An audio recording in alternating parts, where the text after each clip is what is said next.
Bienvenue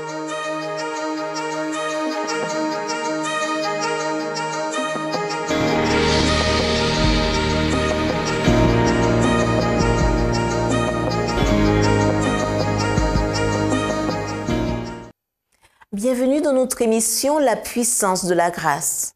Le titre de la méditation aujourd'hui est Le casque du salut. Prenez aussi le casque du salut.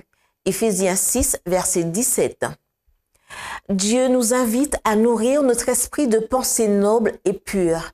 Il veut que nous méditions sur son amour et sa miséricorde, que nous contemplions la grande œuvre de la rédemption. La vérité nous apparaîtra toujours plus claire. Nos aspirations vers la pureté du cœur et la clarté des idées seront plus élevées et plus saintes.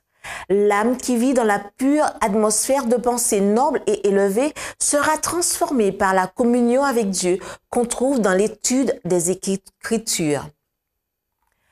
Pour aimer la pureté, l'esprit doit être éduqué et discipliné. De bonnes résolutions sont louables, mais elles ne serviront à rien si elles ne sont pas tenues avec détermination.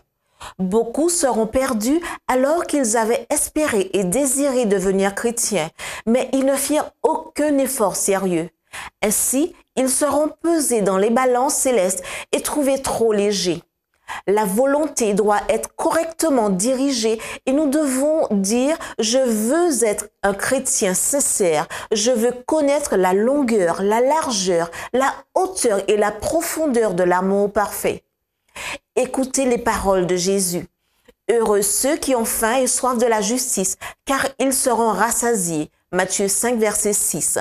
Le Christ a pris toutes les dispositions nécessaires pour satisfaire l'âme affamée et assoiffée de justice. Nous devrions méditer sur les Saintes Écritures et penser avec calme et sincérité aux sujets qui ont un rapport avec notre salut éternel. La miséricorde infinie, l'amour de Jésus et le sacrifice qu'il a consenti en notre faveur doivent nous amener aux réflexions les plus sérieuses et les plus solennelles. Nous devrions concentrer nos pensées sur le caractère de notre Rédempteur et intercesseur bien-aimé. Nous devrions aussi chercher à saisir le sens du plan du salut et méditer sur la mission du Christ venu pour sauver son peuple de ses péchés. Si nous nous recueillons constamment sur les thèmes célestes, notre foi et notre amour se fortifieront.